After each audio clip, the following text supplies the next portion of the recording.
ময়ূরের রঙে প্রভু আছে, নীলমণি প্রভু। ময়ূর রূপ ধরে থাকেন আমার কৃষ্ণ প্রভু। রাধে ও ময়ূরের রূপে, মেয়ের রূপে থাকে রাধে। আমার প্রভু সব রূপে সুন্দর হয়ে থাকে। ময়ূরের পাখনা দিয়ে আমার প্রভু সাজেন যে, আমার প্রভু যে মাথার মুকুট করে সাজে। রাধে বিনা কৃষ্ণ নাই, কৃষ্ণ বিনা রাধে নাই। রাধে বিনা কৃষ্ণ নাই, কৃষ্ণ বিনা রাধে নাই। রাধে বিনা কৃষ্ণ নাই, কৃষ্ণ বিনা রাধে নাই।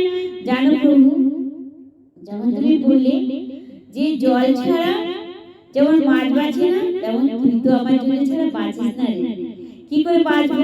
তুমি তো আমাকে আপন করে দিয়েছে, যে আয় তুই তো আমার আপন রে বলে তো গাই হয়ে গেল।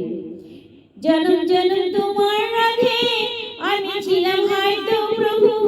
যখন আমি কাঁদি কষ্ট পাই, তখন ভাবি ধরাই কেন এলাম আমি। তখন আমি চিন্তা করি কেন আমি ধরাই এলাম। এত জ্বালা যন্ত্রণা থাকে সংসারের কিছু বুঝি না। প্রভু বিনা সংসার বুঝি না আমি, প্রভু বিনা সংসারে কিছু বুঝি না। প্রভু তুমি ধরা দিয়েছ, এবার তুমি দেখা দাও। তোমার মাথায় মুকুট আমি ময়ূর মুকুট পরাবো। হ্যাঁ, ময়ূর মুকুট কিনে রেখেছি, গ্লাসের মধ্যে রেখেছি, যে এই মুকুটটা আমি নিয়ে যাচ্ছি আমার প্রভু দেখা দিলে পরাবো।